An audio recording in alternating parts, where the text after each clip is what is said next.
जय श्री गणेश। नमस्कार, मैं आचार्य संजय द्विवेदी। मेरे समस्त प्रबुद्ध दर्शकों का मेरे चैनल पर हार्दिक स्वागत है। प्रिय दर्शकों, आज मैं सूर्यदेव के राशि परिवर्तन प्रभाव को लेकर आपके सम्मुख उपस्थित हूं।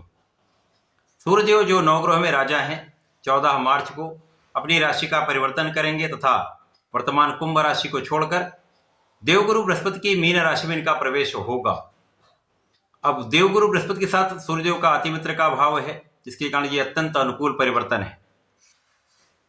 सूर्यदेव का अभी तक जो गोचर चल रहा था वो उनके पुत्र शनिदेव की राशि में चल रहा था, जहां पर ये बहुत बलवान नहीं होते हैं, जिसके कारण सूर्यदेव अपना संपूर्ण प्रभाव नहीं दे पा रहे थे। अब इनका मित्र की राशि में प्रवेश होगा, जहां पर ये अति बलवान अवस्था में होंगे, परंतु वहां पर पहले से ही राहु का गोचर चल रहा है, जिसके कारण सूर्य पर ग्रहण लगेगा। अब जब सूर्यदेव पर ही ग्रहण लग जाएगा, जो इस जगत में साक्षात देव हैं, इस जगत के संपूर्ण क्षेत्रों में इनका प्रभाव होता है। इसी प्रकार से प्रकाश के स्रोत सूर्यदेव हैं, आत्मा के कारक सूर्यदेव हैं, पिता के कारक सूर्यदेव हैं, शासन प्रशासन प्रशासनिक सेवाओं के कारक सूर्यदेव हैं। तो निश्चित रूप से इन सभी भावों पर, इन कारक भाव में निश्चित ही इसका प्रभाव पड़ने वाला है। आज मैं तुला राशि के लिए सूर्यदेव के इस राशि परिवर्तन का किस प्रकार का प्रभाव प्राप्त होगा, किन भावों में वृद्धि होगी, इस समय में आप कितना लाभ ले पाएंगे, अथवा कहीं पर कोई समस्या या अवरोध है, उसका क्या निराकरण है, संपूर्ण विश्लेषण मैं पूर्ण तरीके के साथ करने जा रहा हूं। प्रिय दर्शकों, इस राशिफल को आप अपने लग्न तथा राशि दोनों के अनुसार देख सकते हैं। तुला राशि के लिए सूर्यदेव का ये राशि परिवर्तन आपके षष्ठम भाव में प्रारंभ होगा। षष्ठम भाव जो कि त्रिक भाव है, रोग ऋण शत्रु का भाव है। यहाँ पर पहले से ही राहु का गोचर चल रहा है, जहां पर शुक्र और बुध भी होंगे। अब तुला राशि के लिए बुध भी अत्यंत महत्वपूर्ण है, क्योंकि भाग्य के स्वामी है, तथा लग्नेश अष्टमेश का गोचर जो शुक्राचार्य हैं आपके षष्ठम भाव में चल रहा है। इस प्रकार से षष्ठम भाव में 4 ग्रहों का चतुर्ग्रही संयोग बनेगा, जहां पर राहु के प्रभाव में 3 ग्रह होंगे, सूर्य पर ग्रहण लगेगा, बुध पर जड़ दोष का प्रभाव होगा तथा शुक्र भी राहु से पीड़ित होंगे। परंतु यहां पर सबसे अनुकूल बात यह हो रही है कि सूर्यदेव पर बहुत लंबे समय तक ग्रहण का प्रभाव नहीं मिलता है। इसी प्रकार से बुध और शुक्राचार्य दोनों के दोनों यहां पर विपरीत राजयोग में होंगे, जिसके कारण तुला राशि के लिए अत्यंत प्रबल स्थिति बनेगी। प्रारंभिक समय में जब सूर्यदेव मीन राशि में प्रवेश करेंगे, अब चूंकि राहु का गोचर सदा ही वक्री होता है, पीछे की ओर ही गमन करते हैं, सूर्यदेव आगे की ओर आएंगे, तो जब ये दोनों एक दूसरे के बिल्कुल पास में होंगे, आमने सामने होंगे, सर्वाधिक समस्या तभी ही होगी। अर्थात प्रारंभिक समय में 14 मार्च से लेकर लगभग 10 से 12 दिन का समय जो होगा वो आपके लिए कुछ कष्ट का हो सकता है, समस्याओं का हो सकता है। जहां पर सूर्य का प्रभाव है, उन भाव में निर्बलता आ सकती है, परंतु उसके बाद सूर्यदेव बुधादित्य योग में होंगे, रवि शुक्र योग में होंगे, जिसके कारण इस भाव की प्रबलता प्राप्त होगी तथा संपूर्ण लाभ आपको यहां पर मिल पाएगा। यहां पर लग्न की निर्बलता नहीं है, क्योंकि विपरीत राजयोग एक ऐसा राजयोग है जब आपको विपरीत परिस्थितियों में भी विशेष लाभ मिलता है। अब यहां पर आपके मन का तनाव यहां पर कम होगा, स्वास्थ्य समस्याएं भी कम होंगी, तथा यहां पर आपका पूर्वानुमान बहुत अच्छा रहने वाला, आपका इंट्यूशन बहुत अच्छा रहने वाला है। इस समय में आपके ज्ञान में वृद्धि होगी, इस समय में आपके विशेष ज्ञान बढ़ने वाला है।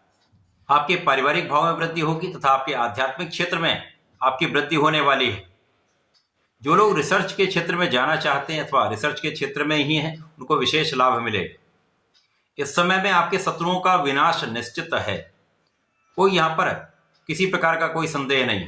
प्रारंभिक समय में कुछ शत्रु आपको डिगाने का प्रयत्न कर सकते हैं, आपको भ्रमित कर सकते हैं, यहां पर समस्याएं कर सकते हैं, परंतु उसके पश्चात जैसे ही 10-12 दिन सूर्यदेव का गोचर आपके षष्ठम भाव में पूरा हो जाएगा, उसके पश्चात यहां पर शत्रुओं का पराभव निश्चित है, समस्याओं का निराकरण निश्चित है तथा इस समय में आप अपने ऋण से मुक्त होने वाले हैं, रोगों से मुक्त रहने वाले हैं तथा यहां पर आपके स्वार्थी मित्रों से दूर रहने वाले हैं।